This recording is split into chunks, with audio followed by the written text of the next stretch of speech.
Welcome to Jayam cooking channel. இன்றைக்கி ஒரு வாழைப்பூ கூட்டு செய்யலாம். அதுக்கு 2 கைப்பிடி பைத்தம்பருப்பை குக்கரில் தனியாக வேக வச்சு எடுத்துக்கணும். வெங்காயம், தக்காளி, பச்சை மிளகா, தேங்காய்லாம் அரைச்சி ரெடி பண்ணிக்கணும். வாழைப்பூவும் நைஸாக கட் பண்ணி வச்சுட்டு கடாயில் அந்த பருப்பை சேர்த்துட்டு வாழைப்பூ கட் பண்ணதை சேர்த்துக்கணும். ஒரு 2 பச்சை மிளகா, ஒரு பெரிய வெங்காயம், ஒரு தக்காளி, கொஞ்சமாக 1 ஸ்பூன் மஞ்சத்தூள், கொஞ்சம் தேவைக்கு ஏற்ப உப்பு சேர்த்துக்கணும். நல்லா மிக்ஸ் பண்ணி அந்த வாழைப்பூவும் அந்த வெங்காயம் எல்லாமே நல்லா வெந்ததுக்கு அப்புறம் நம்ம தேங்காவும் சீரகமும் தண்ணி ஊற்றி மிக்சியில் அரைச்சி தனியாக எடுத்து வச்சுருக்கோம். அதை இதில் சேர்த்துட்டோம்னா வாழைப்பூ கூட்டு ரெடி. ரொம்ப டேஸ்ட்டாக இருக்கும்.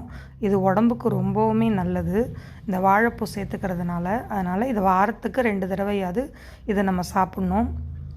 ரொம்ப நல்லாயிருக்கும். இதை செஞ்சு பாருங்கள். பிடிச்சிருந்தால் லைக் பண்ணுங்கள், ஷேர் பண்ணுங்கள், சப்ஸ்கிரைப் பண்ணுங்கள். தேங்க்யூ.